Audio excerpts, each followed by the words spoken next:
Olá para você que chegou aqui no nosso canal, que está vendo o nosso podcast. Quer ver? Escuta. Seja muito bem-vindo ou bem-vinda também.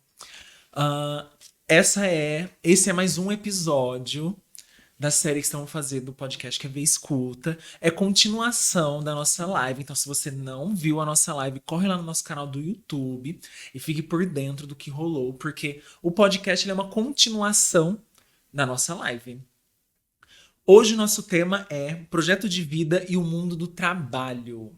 Antes de mais nada, lembrando dos nossos apoiadores. Programa Vai da Secretaria Municipal de Cultura. Hoje eu tenho uma pessoa muito especial aqui para estar compartilhando seu conhecimento com a gente. E aí eu quero que vocês, assim, abram a mente de vocês e sejam abertos para receber esse conhecimento maravilhoso, porque a gente já estava conversando nos bastidores várias histórias, então, assim, ansiosa demais para a gente começar. E é isso. Então, eu queria dar uma boa-vinda à Edinalva. Tudo bem, Edinalva? Olá, tudo bem? Obrigada pelo convite. Estou muito feliz de estar aqui com vocês, contar um pouquinho da minha história. Nós negros sempre acreditamos que a contação de história, né, escrevivência é o legado que a gente deixa. Então é um prazer poder compartilhar com vocês, né, os meus conhecimentos sobre projetos de vida e mundo do trabalho. Seja muito bem-vinda. A gente está muito feliz em te receber aqui, poder, enfim, tá abrindo essas portas para que outras pessoas conheçam também um pouquinho sobre você. Só lembrando, se você ainda não segue o Cine Mateus nas redes sociais, siga no Instagram, no YouTube, no Spotify e em outras plataformas para você ficar por dentro de tudo que está rolando, você ter maiores informações sobre o que a gente está preparando para vocês, tá? Antes de a gente começar, eu gostaria que você falasse pra gente um pouco mais de quem é de Nalva, o que ela gosta, o que ela não gosta. Conta pra gente. Vou contar, então, hein? Eu sou Edinalva, conhecida por Nalva, Nalvinha, Nalva Moura. Dependendo do território, do espaço, as pessoas vão aí encontrando a melhor alternativa. Então, falar de Edinalva é sempre com um pouco mais de seriedade. Eu falo, ixi, minha mãe tá brava. Então eu dou sempre a liberdade para o que trouxer mais naturalidade, a forma que a gente dialoga no dia a dia. Eu sou casada, eu tenho 51 anos, eu tenho dois filhos. Sadiq tem 22 anos, Sandile tem 17 anos. Os nomes dos meus filhos têm origem africana, para pensar na continuidade da nossa ancestralidade. Então, ali na minha juventude, nós, um grupo de jovens, achamos que era interessante, buscaram na nossa origem o nome dos nossos filhos. Então, tem uma galera, né, com essa idade, mais ou menos 20 a 25 anos, que tem os nomes que a gente acredita. Eu moro aqui na Zona Leste, a minha formação é em pedagogia, depois eu fiz especialização em psicologia, depois eu olhei para negócios, vou contar um pouquinho para vocês como é que isso vai complementando para o meu projeto de vida pessoal e o qual é o legado que eu penso que eu posso deixar. E o meu projeto, né, pensando aí profissionalmente, eu foquei bastante em juventude nos últimos 20 anos. Olhar para profissionalização, jovem e mercado de trabalho. Sim, muito interessante. Você começou a falar sobre o seu projeto de vida, que é um dos nossos assuntos principais de hoje. E eu queria que você, queria saber de você, na verdade, se tudo o que você pensou em conquistar com o seu projeto de vida, se você conquistou, e como foi esse processo para conquistar isso tudo. Eu considero que no meu projeto de vida eu estou conquistando. Então, falando em projeto de vida, a gente sempre tem metas. Então, ali na minha juventude, olhei para a educação então, enquanto algo que seria fundamental para o meu desenvolvimento. Então, na minha família, eu sou a primeira que acessei o ensino superior e fui bolsista de um instituto chamado Instituto do Negro Padre Batista, ali na década de 90, quando não tinha muitas políticas públicas e projetos sociais, mas eu já entendia que a educação era a que eu queria, não tinha dinheiro, é claro, para pagar a minha faculdade. Então, acho que foi o primeiro passo. Mas esse passo, ele vem do meu compromisso religioso. Eu era catequista nas comunidades eclesiais de base, eu dei aulas de dança afro para as crianças na periferia. Então eu já tinha ali no meu propósito a essência de que precisava transformar o território em que eu morava. Eu já trabalhava na indústria, eu era aprendiz, e ali eu fui me desenvolvendo, mas olhava para as questões sociais enquanto algo fundamental. Então, quando eu tive oportunidade, eu fiz uma troca, né, de trabalho, deixei a indústria, né, que a gente costuma dizer aqui o segundo setor, e fui trabalhar em duas instituições. Primeiro, eu fui trabalhar numa ONG chamada Agentes de Pastoral Negros, ali na Rua Tabatinguera. Para quem não conhece, acho que vale a pena conhecer a história de São Paulo, pensando no Marco Zero. Então, a Tabatinguera tem muita conexão com a gente. Eu trabalhei ali na Igreja da Boa Morte. Para quem não sabe, a Boa Morte ali é uma igreja onde os negros, na década passada, paravam ali para fazer uma oração para que eles subissem para a igreja dos enforcados para ter uma boa morte. E às vezes a gente não sabe essa história da cidade. Então a sede da instituição era ali e eu trabalhava meio período pensando em educação para criança negra, mas pensando nos diversos mocambos que essa instituição tinha, que são os polos, são quilombos, aí de formas diferentes. Hoje a gente chama, e eu gostava muito de pensar na identidade, porque a identidade é tudo, né? A identidade a gente fala de autoestima, fala de autoconhecimento. E no contraturno, eu trabalhava numa escola particular. Eu queria entender, fazer um comparativo, qual era a diferença da educação da criança que estava na escola particular, o que ela acessava, quais eram os privilégios que ela tinha, e no contraponto, como é que estava a criança da periferia, que foi muito bom. Fiquei lá por um grande tempo, até que eu fui convidada para voltar para o meu território. E aí eu vim trabalhar em São Mateus, pensando em educação para jovem e profissionalização. Quando a gente pensa em profissionalização e jovem aqui em São Mateus, eu queria entender por que, que os jovens tinham tantas dificuldades para acessar uma oportunidade de emprego diferenciada. Será que eles não sonhavam? Qual era o propósito de vida? Por que, que a vida era tão dura no meu território? E fiz uma jornada linda de 10 anos no CPA Padre Belo.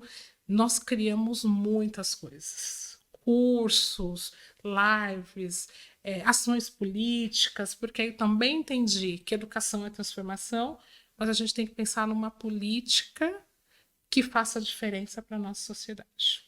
Então, aqui também, em São Mateus, eu cresci bastante. E depois eu ganhei um novo desafio, fui convidada para pensar a educação por dentro de uma empresa do setor de tecnologia. E aí eu também, todo o legado, né, todo o aprendizado que eu tive aqui, eu fui trabalhar pensando em jovens na Zona Sul. E por que o jovem, né? Então, assim, a minha inquietação do mercado de trabalho, ela se mantinha. Acho que assim, por que eles não acessavam as grandes empresas? Por que não sonhavam com outros territórios? E, de fundo, eu tinha uma empresa para pagar as contas, porque a gente sabe que as instituições produzem muito, mas ainda contam com recursos de terceiro. E essa vivência que eu tive no Instituto Nextel, ela foi muito rica. E no Instituto Nextel também tive a possibilidade de pensar jovens em Salvador, que aí você pega um território com 80% de uma população negra, jovens no Rio de Janeiro, onde a gente conhece a história de violência, né? Porque como é que nós poderíamos combater a violência para aquela juventude? Quais eram as empresas, quais eram os nossos parceiros, o que é que a gente conseguiria fazer de diferente?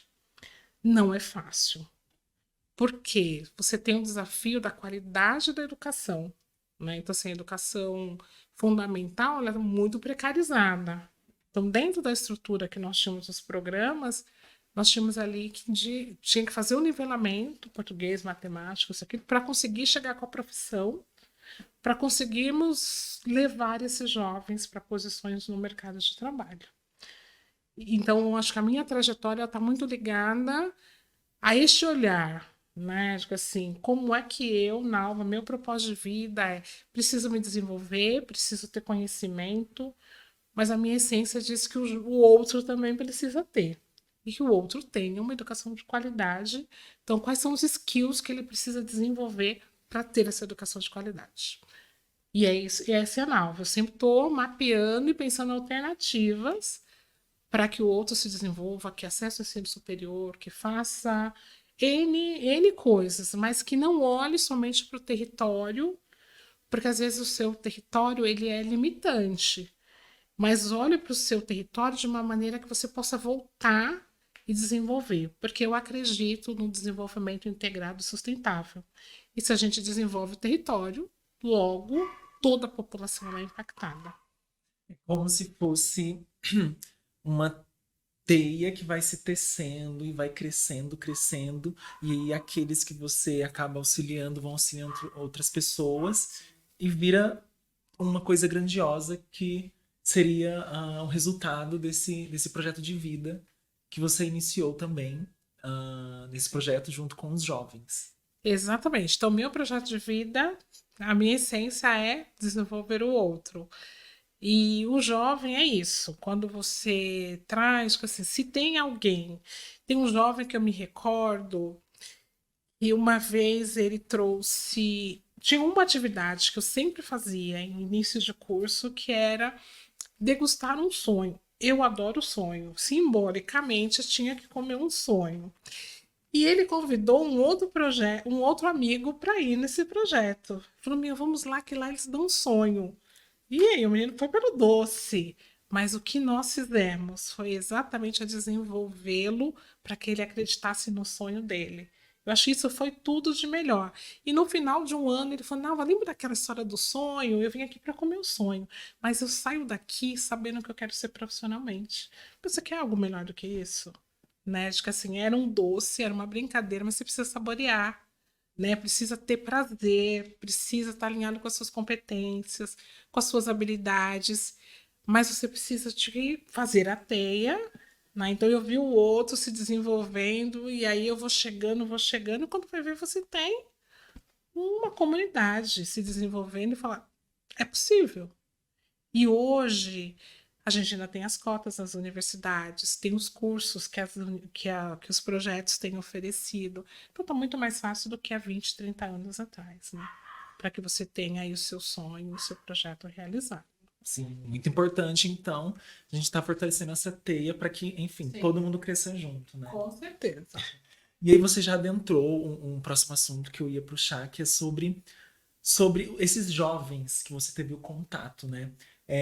Conta para quem está nos ouvindo e assistindo qual foi sua contribuição na construção do projeto de vida dos jovens, nos espaços que você já trabalhou e quais resultados você teve. Esse já é um dos resultados. Eu também lembro que assim a gente estava conversando aqui mais cedo e eu acabei descobrindo que o Geilson também já, né, teve parte com você. Então conta pra gente assim como é também assim a sua visão de ver essas pessoas grandes já executando outros projetos. Porque também é muito importante saber o que você sente com relação a isso. Eu sou muito feliz, eu sinto o efeito multiplicador, né? Porque acho que o essencial no trabalho, né? Quando você faz opção em trabalhar numa organização social, em trabalhar com educação inclusiva, se trabalhar pela equidade, é que você tem a pedagogia do amor. Eu acho que a pedagogia do amor é o primeiro exemplo, né? Que assim, você precisa ter amor, você precisa ter escuta.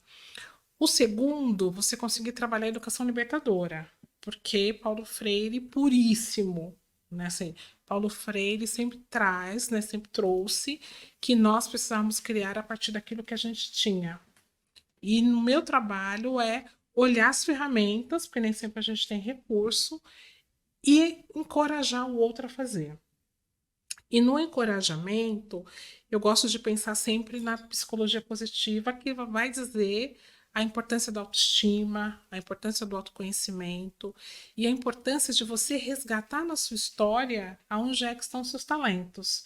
Então, assim, era na brincadeira de infância, era nas escutações de histórias com seus pais, era num passeio, aonde é que tem aqueles seus marcos que te remete à construção da sua personalidade, aquilo que você quer ser quando crescer, que é o que a gente ouve tanto dizer. Então, eu entendo que ser uma mulher negra, poder escutar, levar os jovens para conhecer outros espaços, né? Então, assim, vivência numa empresa, um passeio num parque, para que a visão de mundo ampliada ele consiga criar no imaginário outras possibilidades. Se você pensa somente nos desafios, eu não tenho isso, eu não tenho aquilo, eu não tenho isso, mas tudo bem, não tem, vamos correr atrás, dialogando com quem tem. Então, nessa troca de experiência, nesse estímulo, nesse engajamento, essa eu entendo que é o diferencial da minha trajetória, né? Vou sim, com certeza, sempre faço um alerta que às vezes você está pegando uma trilha que não vai te levar a nada, não é um projeto significativo, porque às vezes você está viajando numa coisa. Vou dar um exemplo de um jovem uma vez trouxe: meu projeto de vida é ter um carro VIP. Eu falo, mas você vai estacionar onde?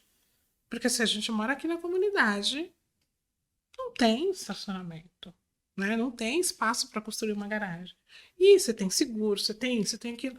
Vamos pensar em algo que não seja material neste momento, pensar no seu propósito, pensar na sua profissão, e a partir daí você faz as suas conquistas materiais, porque todo mundo tem direito à conquista material, todo mundo tem direito a acessar a cultura, mais alinhada à realidade ou que você pensa numa transição para um outro contexto. Não dá para ser o primeiro. Porque ser estudioso, participativo, filho, nanana, é melhor do que ter no primeiro estágio, no primeiro degrau. O ter vai vir depois. Né? Então, eu fico muito feliz quando eu cruzo com jovens e eles falam: meu, você lembra de mim? Eu agora estou na profissão X. Ou eu olho, ou alguém me escreve. Essa semana mesmo, uma jovem mandou uma mensagem no LinkedIn. Você lembra de mim? Eu fui de um projeto de Campinas. Estou super bem no mercado de trabalho. Quero devolver para a sociedade aquilo que eu tive há 15 anos atrás. Eu falei, nossa, que bom. E é assim que aí eu reforço que eu não estou no caminho errado no meu projeto de vida, porque o meu projeto impacta positivamente outras vidas. Sim, você trouxe a questão de incentivar as pessoas. Eu lembro da minha primeira viagem, fiz com 16 anos, viajando sozinha para uma cidade a 2 horas, assim, quase, enfim, bem distante, indo sozinha realmente para dançar, que nessa época eu estava entrando num projeto de dança da cidade onde eu nasci. E aí depois daquilo me abriu os olhos para várias outras questões. E aí eu sempre falo para as pessoas a importância de estar viajando às vezes para ver outras realidades, que entra muito no que você disse de incentivar e ver outras realidades também, né? Por exemplo, a realidade de São Paulo é diferente da realidade de Fortaleza, que é diferente da realidade de Minas Gerais, que são jovens que têm sonhos e têm as suas outras construções. E aí eu sempre incentivo as pessoas de, se tem a oportunidade de ir em algum lugar, a oportunidade de conhecer algum lugar, vá, porque vai te abrir os olhos para muitas coisas. E aí também é incrível ver isso acontecendo, porque a gente começa a observar essas questões, né? E aí você disse pra gente sobre esses jovens, acredito que eles de várias idades. Existe uma idade específica para desenvolver o seu projeto de vida, para ter uma ideia disso? Eu costumo recomendar que a partir dos 14 anos, normalmente eu penso em algumas perguntas, sabe assim, 10 perguntas que um jovem precisa responder sobre si, sobre suas perspectivas, e com essas 10 perguntas ele consegue ir desenvolvendo aos poucos. Então, assim, a primeira provocação que eu sempre faço é o quem eu sou, né? Então, assim, quem é você? Né? Conta um pouco, que foi um pouco o tom da nossa conversa aqui hoje. E depois, para pensar o que ele tem hoje, né? Quais são as habilidades, qual que é a bagagem e onde é que você quer chegar. Porque aí você consegue completar esses três pilares, esses três marcadores, com as outras 7 perguntas. E nas perguntas você se abre, sobretudo, para uma pesquisa. Porque o jovem com 14 anos, ele não tem certeza. Ele tem pistas. Ah, mas e se eu fizer isso? Então vamos lá investigar isso. Conhece alguém que tem essa profissão? Mas é minha família. Mas o sonho é seu ou é da sua família? Porque às vezes também enfim, eu gostaria que o meu filho fosse médico, quem não gostaria? Mas eu não tinha condição financeira e não estava no sonho dele. Um dia ele bateu na minha cabeça assim e falou: Mãe, não é este o meu sonho. E eu falei: Que legal, porque você tem coragem de dizer: Não é este o meu sonho. Então qual é? Vamos fazer um mapa. Então, eu gosto muito da ideia de fazer um mapa, de fazer um plano, muito similar com o plano de negócios que todo mundo faz hoje. Então, planifica, avalia o custo, quais são os passos que você precisa dar, porque aí você já começa a dar os seus primeiros passinhos para conquistar. Pode mudar de rota? Pode mudar de rota, porque 14 anos está muito jovem. Mas se você pega essa essência, esse aprendizado que você teve no primeiro período, ele também te coordena para você chegar onde você quer. E o projeto de vida tem que pensar sempre no mínimo 10 anos. Né? Então não dá para você falar em 2 anos você resolve. É no mínimo 10, mas você pode traçá-lo com pequenas pílulas. Então vamos olhar para os primeiros 2 anos. Então eu preciso reforçar ali eu estou terminando o ensino médio, preciso terminar o ensino médio com qualidade. Né? Porque senão compromete a segunda etapa. Eu preciso fazer uma viagem. Não precisa ir muito longe, gente. Eu costumo dizer, vai aqui 40 minutos à Praia Grande, olha para aquela imensidão e olha para si e fala: Meu, olha tudo aquilo. E eu aqui, eu sou pequenininho, mas assim, aquilo tudo é meu, é natureza. Então se projeta pensando que não tem um infinito. E um outro lugar que eu sempre recomendo é poder ir ao prédio Martinelli, poder ir em algum espaço amplo aqui na cidade. Hoje, se você pega ali a região do Morumbi, também você tem algumas estações de trem que elas são super elevadas, que você também tem uma noção da cidade. E você fala assim: eu moro na região X, que se eu olho no mapa, os indicadores de violência, isso, aquilo, são gritantes. Mas se eu venho aqui e olho de cima, eu volto dizendo: eu posso transformar aquela realidade. Qual é a minha responsabilidade? Então você vai dando seus pequenos inputs. Quero acessar o mercado de trabalho. Você pesquisou as 500 melhores empresas? Porque senão a gente sonha com o mercadinho da esquina. Não tem nenhum problema trabalhar no mercadinho da esquina. Mas precisa ter o sonho grande. Então eu também posso ser aprendiz numa grande empresa na Faria Lima. Então você vai ali mensurando quais os passos e o que a sua perna consegue alcançar. Porque você vai superando os medos, vai quebrando as barreiras e vai mostrando para você e para todo o entorno que é possível. E aí você chega onde você quiser. Exatamente. E a gente está falando sobre jovens. Acredito que você já trabalhou com várias pessoas de várias idades. É, daquela época que você começou para a época de agora, você sente mudanças nesses projetos de vida? Teve algumas alterações? Bastante. Eu acho que assim, a escolha da profissão, não, né? O caminho, a trajetória é a mesma, mas possibilidades, né? Eu moro aqui em São Paulo. São Paulo tem N projetos sociais. Você tem as consultorias, você tem muito estímulo, né? Então, assim, política pública hoje é muito maior do que foi ontem. Então, nesse sentido, é olhar as possibilidades e aproveitar. Que é diferente de Salvador, que é mais restrito, que é diferente do Rio de Janeiro, mas assim, precisa ir em busca. Não tem tanto quanto aqui. Então, vai em busca que é possível você conseguir. Agora, então, nesse sentido, o jovem ali, quando termina o ensino médio ou acessou o ensino superior, ele já tem um currículo com alguns cursos de 400, 200. E hoje, olhando para o mundo tecnológico, as questões virtuais também, né? O custo de um ensino superior muito mais barato, você tem outras possibilidades, mas também o jovem precisa desenvolver outras habilidades. Então, assim, hoje é muito mais fácil, mais habilidades de inclusão tecnológica, ser autodidata. Então, tem outros skills que ele precisa, porque nós estamos vivendo uma era extremamente acelerada, né? Então, assim, esse momento ele coloca um movimento diferente. Então, hoje é muito mais fácil você realizar, fácil entre aspas, né? É muito mais fácil você acessar cursos para realizar o seu sonho do que ontem que você não tinha nenhum incentivo, não tinha acesso, não tinha dinheiro. Hoje, com um clique, você viaja para onde você Hoje quiser, você vai né? para onde você quer. Hoje, simplesmente, assim, a internet facilita muito essas Sim, você manda um questões. WhatsApp em menos de 1 minuto, a pessoa já Sim, recebeu e você está dialogando com a pessoa em qualquer lugar do mundo. exato. E ontem você tinha uma carta que demorava até um mês para chegar, né? Sim.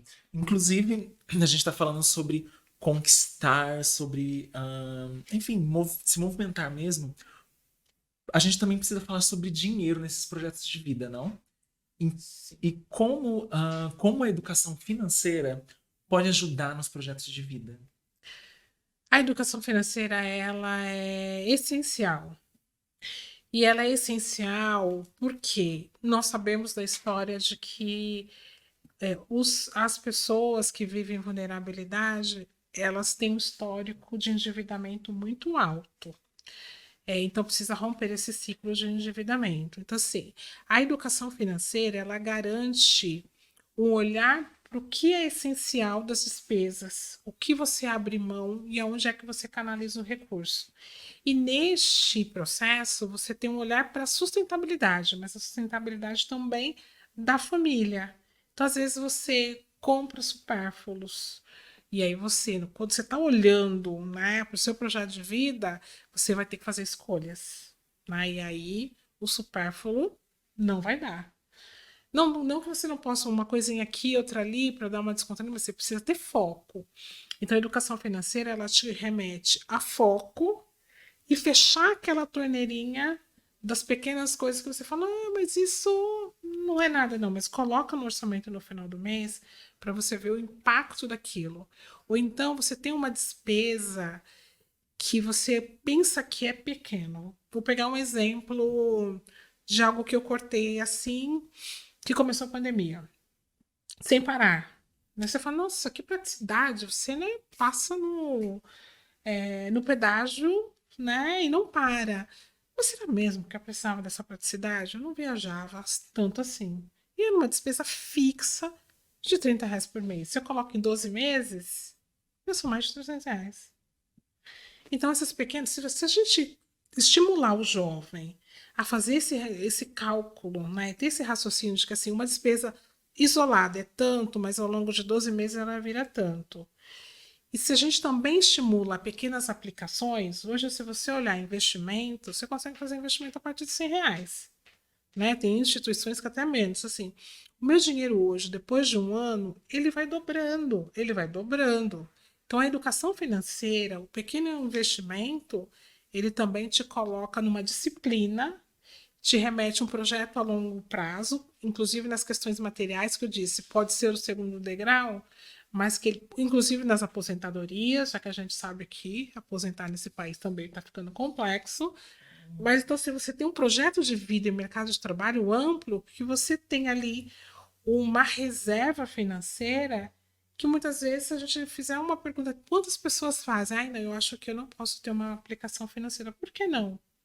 Né? Sendo que hoje é tão fácil e a gente precisa guardar no mínimo 30% do nosso salário. E a gente gasta tudo.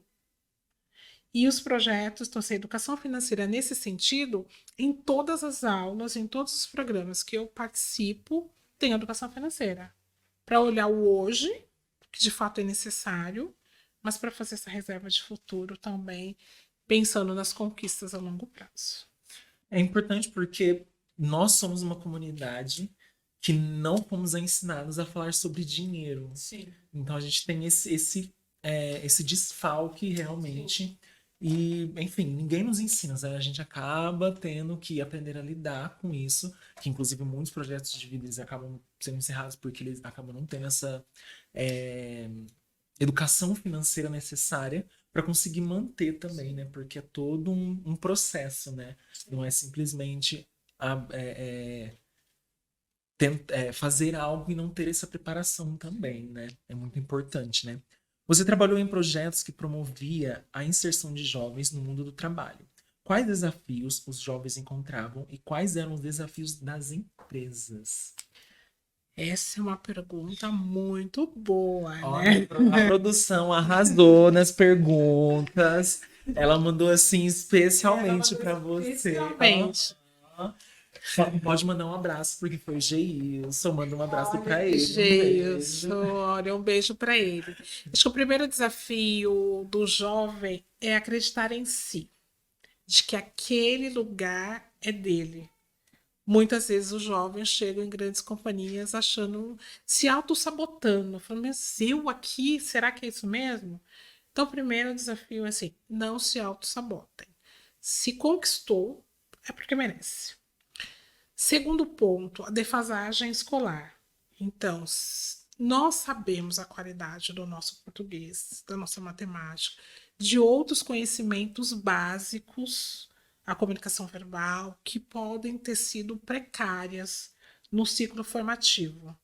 E aí vamos para as redes sociais, vamos para casa, para os amigos, para o vizinho, para mentorias, para cuidar deste gap. Se vira nos 80, dá conta, permanece. Por quê? O normal é o jovem tem ali um reconhecimento que tem o gap e se esquiva, sai do mercado porque eu não escrevo direito, eu não sei, né? Porque o gestor chamou atenção. Então, nós também temos feito hoje, trabalhando com jovens periféricos, a orientação para a gestão, para os colaboradores, para os tutores, para que eles valorizem e que eles também possam investir no desenvolvimento desse jovem, sabendo do gap que ele tem. Identificou? Estimula. Tem as universidades corporativas, tem os cursos, tem N coisas que a empresa pode oferecer para reter esse talento. Porque a defasagem ela vem de um ciclo que vai ser recuperado em outro ciclo. Não dá para simplesmente abrir mão do profissional. Precisa de tempo. E na dinâmica que nós vivemos hoje, às vezes as empresas não querem esperar. E o jovem ali, quando identifica que tem esse gap, abala a sua autoestima. Então, o maior desafio hoje é o jovem reconhecer que tem o gap, não se esquivar, permanecer. E a empresa trabalhar para desenvolver esse talento e não abrir mão dele.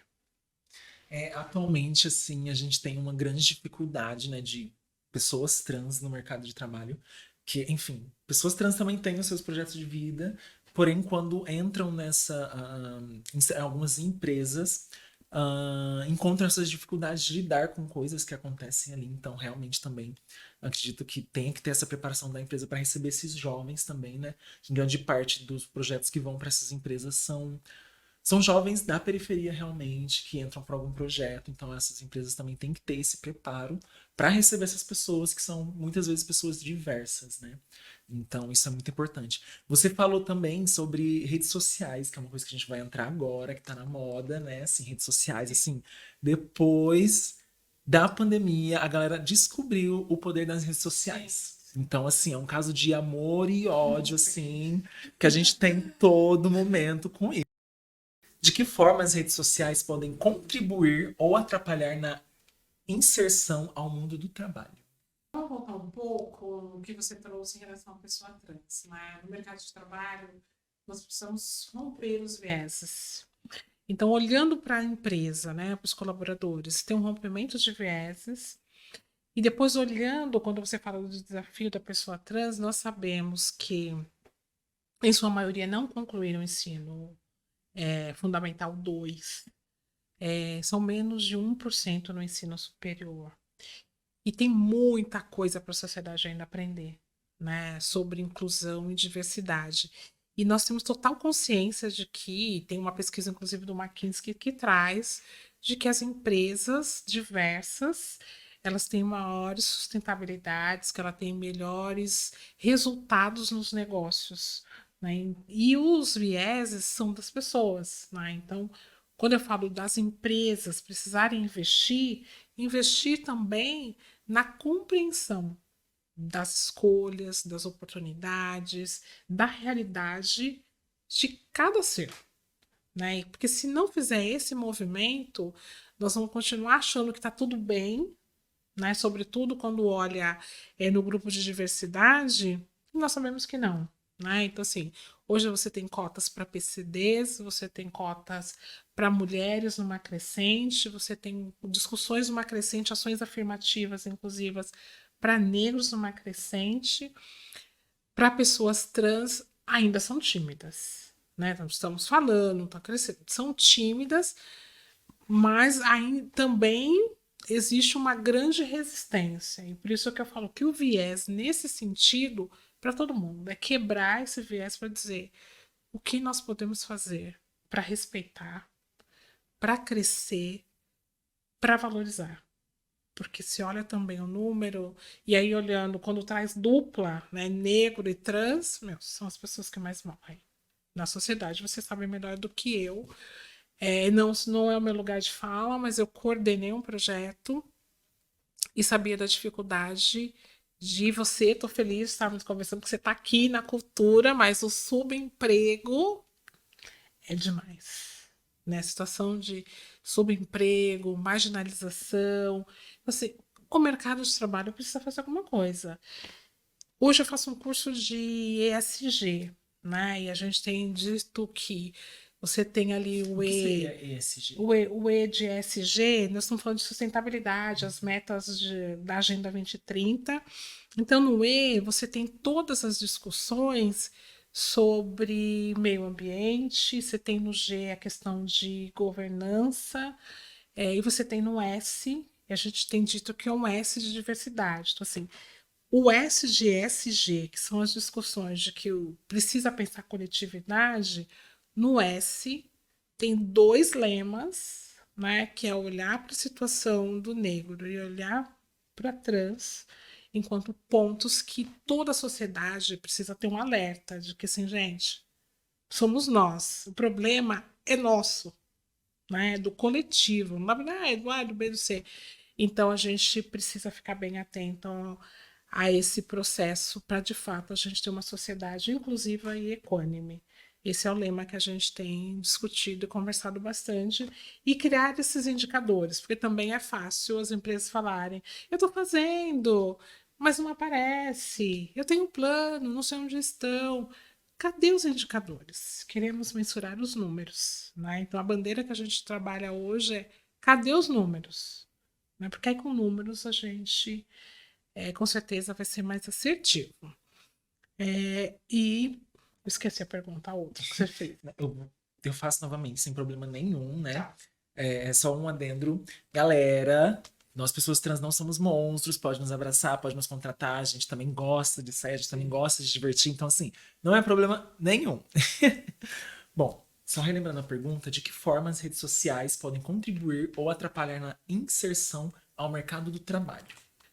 As redes sociais, eu vejo duas. Primeiro, que tem uma força. Nós estamos vivendo a quarta revolução e as redes sociais vêm aí com uma potência.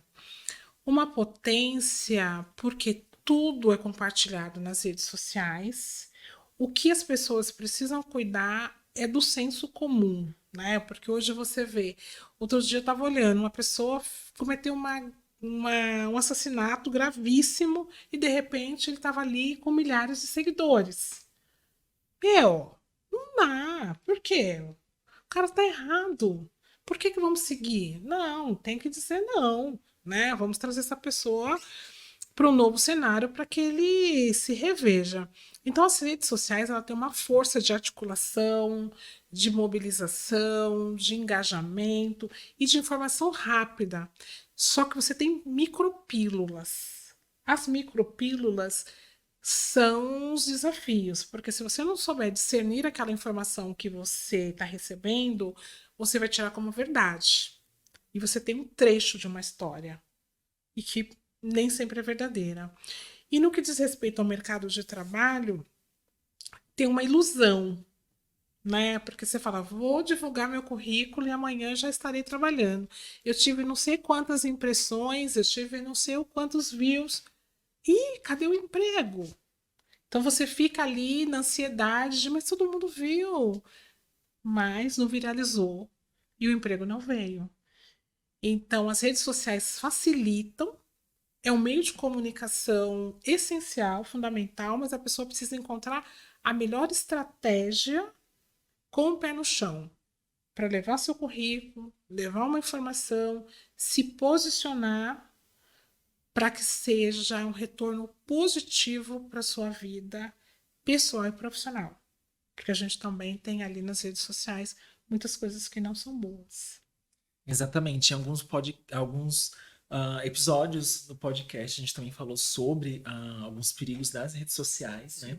Que, inclusive, assim como ela dá várias oportunidades, né? Mostram várias oportunidades de trabalho, ela também acaba nos iludindo de uma certa forma, né? E você que está aí nos assistindo, se você não assistindo e ouvindo não viu os outros episódios, corre lá, dá uma olhada nos episódios, porque é muito bacana. Um episódio vai costurando no outro e assim vai complementando as informações. Você, uma mulher negra, a gente vai entrar agora num assunto sobre mulheres e suas dificuldades. Quais dicas você pode dar para mulheres que encontram desafios tanto para ingressar no mundo do trabalho, como para pensar e construir um projeto de vida? A situação da mulher, ela é complexa, mas eu entendo também que nós somos guerreiras. Por que complexa? Porque a história da sociedade nos destinou a um lugar que já faz bastante tempo que nós estamos dizendo que não é somente este lugar que nós queremos, né? Então, e nem profissões que no passado eram ditas somente para mulheres. Hoje a gente vem aí quebrando tabus. Então, ser mãe, ok, é uma escolha. Ser esposa é uma escolha. Estar no mercado de trabalho, uma possibilidade, uma oportunidade para trabalhar a nossa autoestima, o nosso empoderamento, que a gente possa inspirar outras pessoas. Só que o mercado de trabalho, ainda mais olhando para nós mulheres negras, se traz lá os indicadores, entre uma mulher negra e uma mulher branca, nós ainda ganhamos menos. Uma mulher negra e um homem negro, nós ainda ganhamos menos. Uma mulher negra e um homem branco. Então, assim, você tem essas discrepâncias de desvalorização e nós estamos cada vez mais trabalhando para a nossa visibilidade, o nosso protagonismo, para que todos respeitem, que a gente possa coibir essa estrutura que é machista e racista. Né? Então, assim, existe uma estrutura que nós precisamos que os homens sejam os nossos aliados também para romper. Porque é no dia a dia, é na troca que as coisas vão mudando. E quando eu olho para as três responsabilidades, assim, eu sou casada, sou mãe, é pesado, porque você chega em casa, por mais que você tenha todo ali um combinado, nem sempre as coisas acontecem. Porque, ai, mas e o serviço de casa hoje eu estava cansado. Ai, mas e o jantar hoje eu estava cansado. Se a gente não tiver força para ir corresponsabilizando aquele núcleo de que a questão da família, o cuidado com a casa, é uma responsabilidade coletiva, nós estaremos sempre sobrecarregadas. E muitas vezes as mulheres desistem. Então, a minha mensagem é não desistir nunca dos sonhos. Eu tive um período, né, quando meus filhos eram pequenos, que eu trabalhava para eu ter a minha satisfação profissional, mas o meu dinheiro só dava para ela, para a moça, para pagar a moça que cuidava dos meus filhos. Mas eu precisava sair. Eu precisava do UFA. Se a gente olha agora no período de pandemia, os problemas socioemocionais, sobretudo da mulher, porque ela também ficou muito focada nos cuidados da casa, da família, e ainda o home office trabalhando, que a saúde mental também ficou prejudicada. E a gente costuma dizer, olha, precisa dar uma arejada, precisa cuidar, mas precisa chamar a responsabilidade e a consciência para o coletivo, porque senão a nossa carreira não decola. Então, você já tem uma questão estrutural dentro da empresa. Você tem no núcleo familiar uma outra reflexão, aí não vai. Então, a gente precisa ter muita força, muita garra. E por isso que eu gosto das organizações de fóruns de mulheres, de rodas de conversa de mulheres. Eu gosto de que as nossas vozes ecoem, mas a partir de uma roda de que a gente troca. Então, assim, eu troco com as minhas amigas, eu troco com outras mulheres, para que a gente entenda que o lugar que nós estamos buscando e conquistando é nosso, né? Mas que a gente precisa se fortalecer assim como a gente fez no passado, aquilombadas. Sim, a quilombar é muito importante em vários Sim. sentidos. Essa palavra, principalmente no meio de pessoas negras, é muito dita porque é muito importante. Você contando, você falou um pouco sobre as dificuldades no geral das mulheres, deu algumas dicas, algumas coisas. Eu queria saber de você, qual a maior dificuldade para você para conseguir conquistar esses espaços e conseguir conquistar o seu projeto de vida, enquanto pessoa. Eu considero o seguinte, que primeiro nós precisamos mostrar a nossa competência. Então, por mais que eu tenha trabalhado a minha autoestima, o meu autoconhecimento, quando eu falo de uma estrutura que tem dificuldade para reconhecer a força da mulher, ou mesmo olhando para a minha situação, eu precisei muitas vezes provar a minha competência técnica, o meu controle socioemocional, para conseguir chegar nas posições que eu cheguei.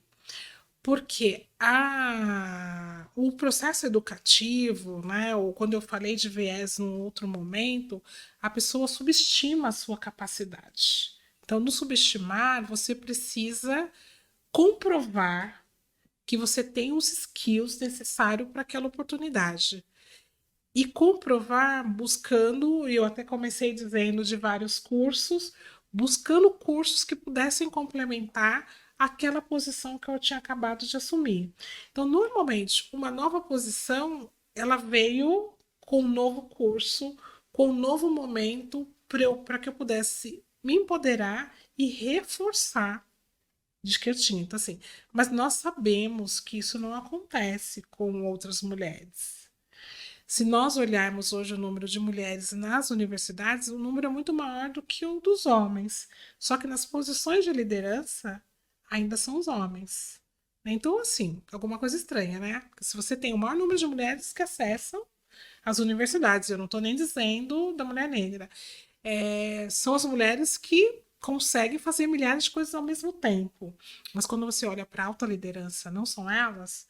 Então a gente tem uma estrutura que a gente vem aí trabalhando coletivamente, mas tem muita coisa ainda para ser feita.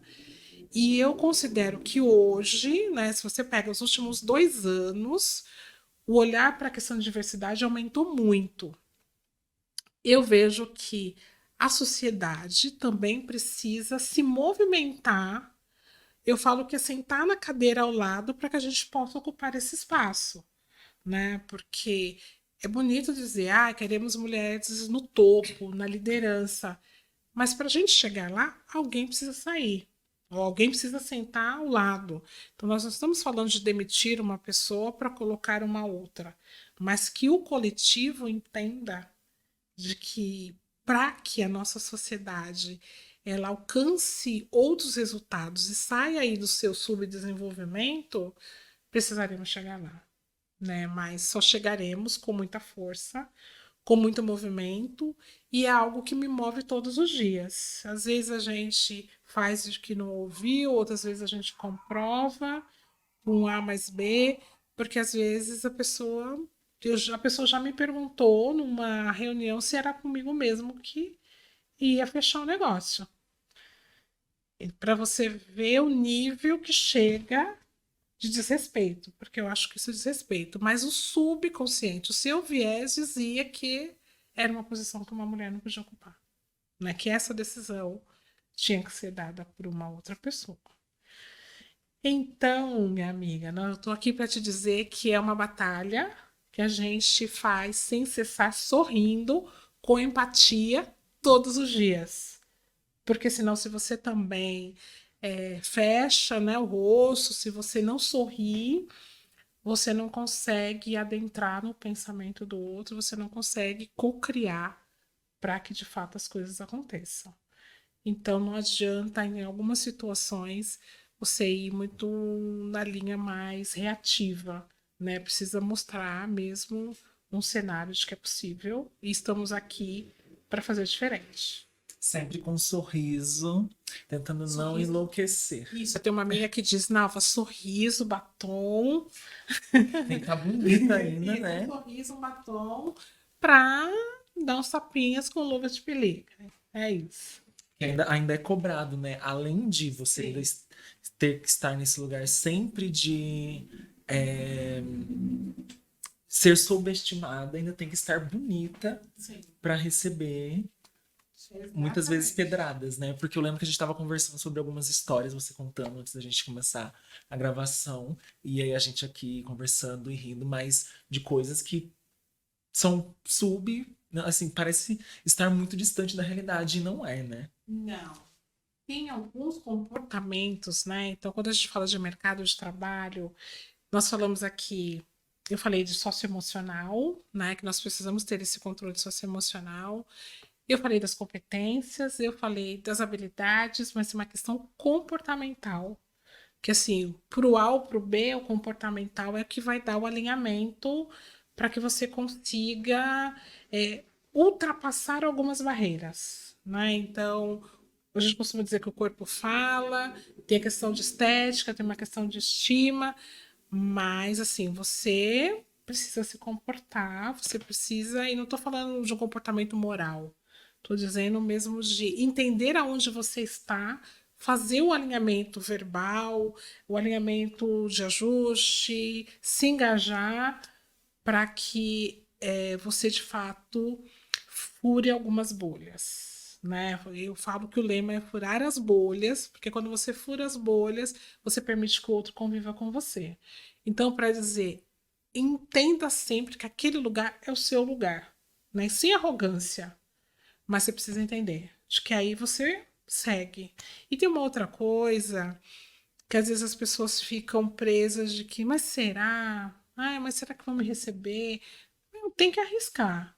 E eu costumo dizer sempre que as mulheres se arriscam bastante, fazendo milhares de coisas ao mesmo tempo, ou fazendo, inclusive, uma compra que às vezes a pessoa fala: será que isso daí faz parte do seu contexto? Olha, se o meu orçamento permite, não tem contexto, né? Se está no meu sonho, Se eu posso, eu posso, por né? que Eu não? posso ser e fazer aquilo que eu quiser, com o pé no chão. Que acaba meio que na mente da masculina, em grande parte, não temos condições de, às vezes, conseguir Exato. ganhar algo e consumir aquilo que a gente quer, né? Então, ainda assim, enfim, muitas coisas. Tem tantas histórias de mulheres para contar, não é? Muitas histórias, muitas histórias. Em nossa live sobre projeto de vida e mundo do trabalho, contamos com a participação da Eloá, que fundou a Heaven Fun, uma escola de idiomas aqui na periferia de São Mateus, como metodologia de formação que aproxima os moradores a aprender inglês. Qual a importância dessa iniciativa para você? Se puder contar para a gente sobre o programa de inglês e como ela dialoga com a Heaven Fun. Primeiro, eu quero parabenizar a Eloá, porque escola de inglês na periferia é uma ousadia. E uma ousadia muito positiva. Segundo, que ela buscou usar uma metodologia que as escolas de renome, né, as melhores escolas de renome de São Paulo utilizam.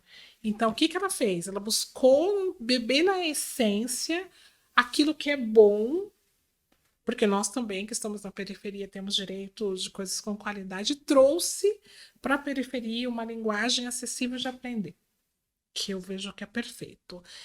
Depois, fazer um lembrete que nós somos, na sociedade brasileira, nós temos, em média, 10% das pessoas que falam fluentemente bem um segundo idioma. Então, que nós estamos falando de uma população minúscula, que é muito ruim quando a gente vê que lá no perfil, os requisitos de grandes empresas, aparece o inglês como fundamental. E nós sabemos, importante trazer, que no dia a dia as pessoas não vão usar. Então, no mercado de trabalho, a gente tem discutido bastante sobre esse requisito. O inglês, de fato, você vai precisar? Porque se eu estou falando de uma população que tem somente 10% tem o inglês, nós estamos na periferia, dificilmente chegaremos lá. Por quê? Né? Não tivemos o acesso. E os projetos, então assim, eu tive a oportunidade de coordenar 2 projetos, né, que tem ali o inglês como ferramenta fundamental, e eu entendo que são fundamentais. Primeiro, para o estudante quebrar o tabu de que ele não pode. Ah, mas o inglês está tão distante da minha realidade. Não, está perto. Né, de ter a possibilidade de aulas presenciais, de ter a possibilidade também das aulas virtuais, porque você tem N plataformas que também favorecem. Inclusive os apps, os Duolingos da vida ajudam muito. Então, nós utilizamos lá N possibilidades, mas eu falava sempre, nós moramos distante do centro, então aqui da minha casa até o centro, se não for de monotrilho, são 50 minutos. 50 minutos que dá para estudar por dia dentro do transporte público. Perfeito. Para você garantir o aprendizado, você precisa no mínimo de 2 horas, um bom aprendizado, no mínimo 2 horas por semana. Então, pegar esse tempo de travessia é fundamental. E depois, coordenar projetos como este empodera para que os estudantes consigam sonhar com as grandes empresas. Então, esse tabu de que eu não vou conseguir, pensar em intercâmbio, foram coisas que surgiram de vaquinha na internet para fazer o intercâmbio internacional, possibilidade de reuniões que muitas vezes não acreditava.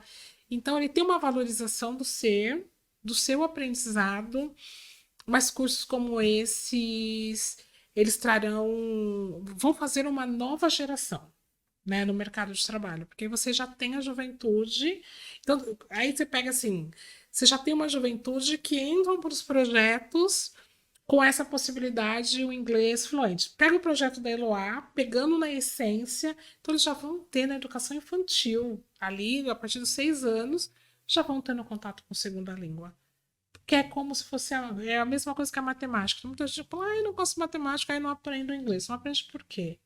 Não aprende porque não teve a oportunidade de parar e dedicar tempo para. Em inglês você precisa parar e dedicar tempo. Então aqui é a minha mensagem para todas as pessoas. Parem 15 minutos por dia, nem se for no aplicativo, no intercâmbio, numa plataforma, porque vai colocar num patamar diferenciado no mercado. Quem tem inglês hoje tem os melhores salários. Então, alinha seu projeto de vida com possibilidade de acesso ao mundo do trabalho, mais o inglês, e aí você consegue construir uma geração, um marcador social totalmente diferente, porque não teremos mais esse tabu. Porque hoje a gente tem na escola, né, fundamental ainda, o inglês, mas que a gente não sai do verbo to be.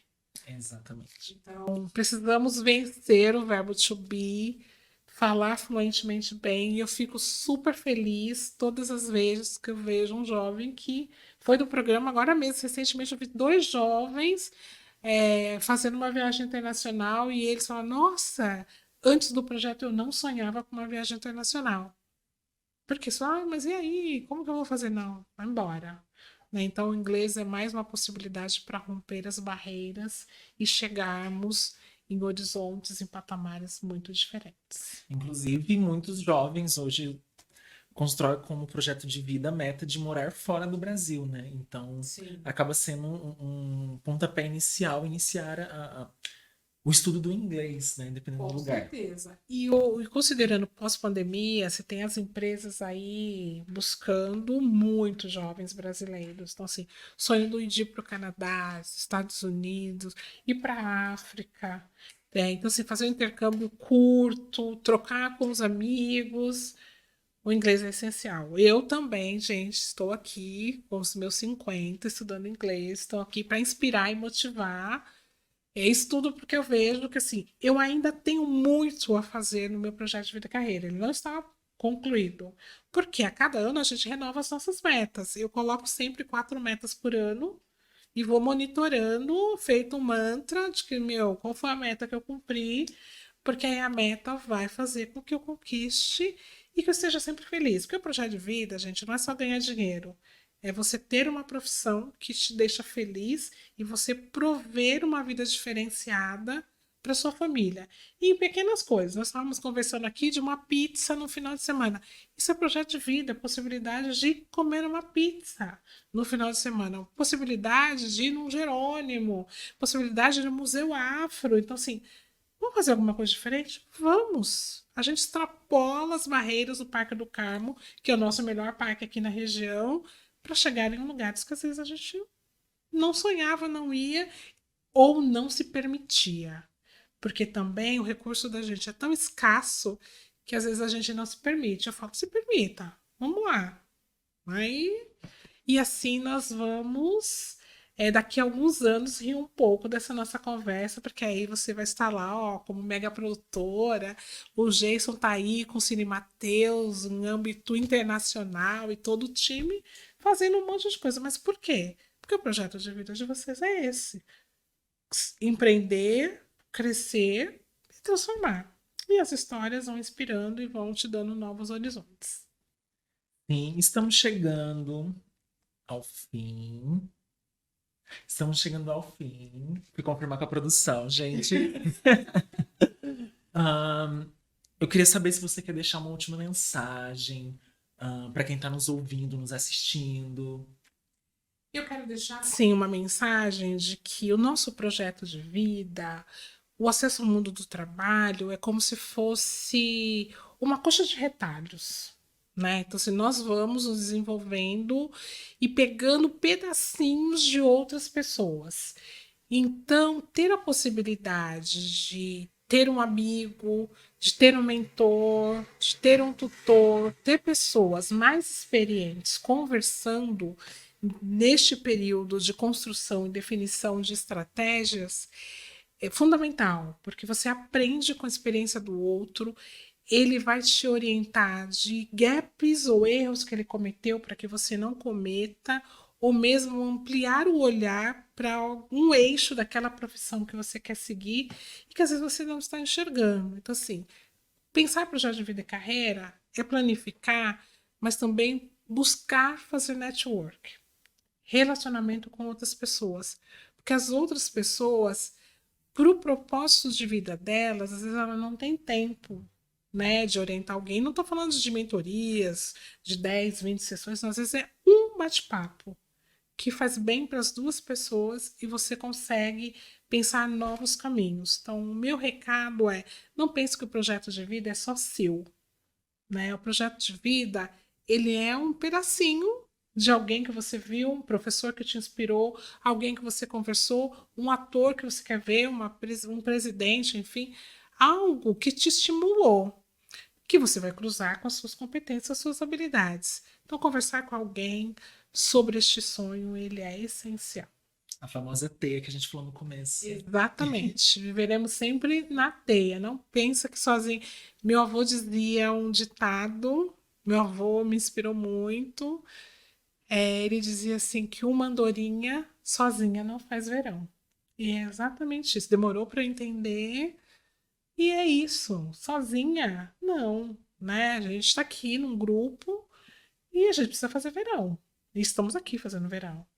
Né? E por isso que é a importância da gente ter a teia. Queria agradecer a sua presença aqui hoje comigo, com a gente do Cine Mateus. Esse bate-papo foi incrível. Espero que as pessoas que estejam nos ouvindo sintam o mesmo que eu estou sentindo agora, após essa conversa maravilhosa com você. Muito obrigada realmente por compartilhar um pouco de sua experiência de projeto de vida, mundo do trabalho e, enfim, vida, experiências de vida, que é muito importante.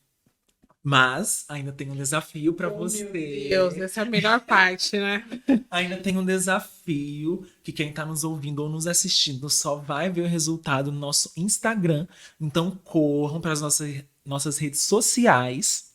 Sigam, compartilhem. Também sigam. Quer deixar suas redes sociais também? Pode deixar.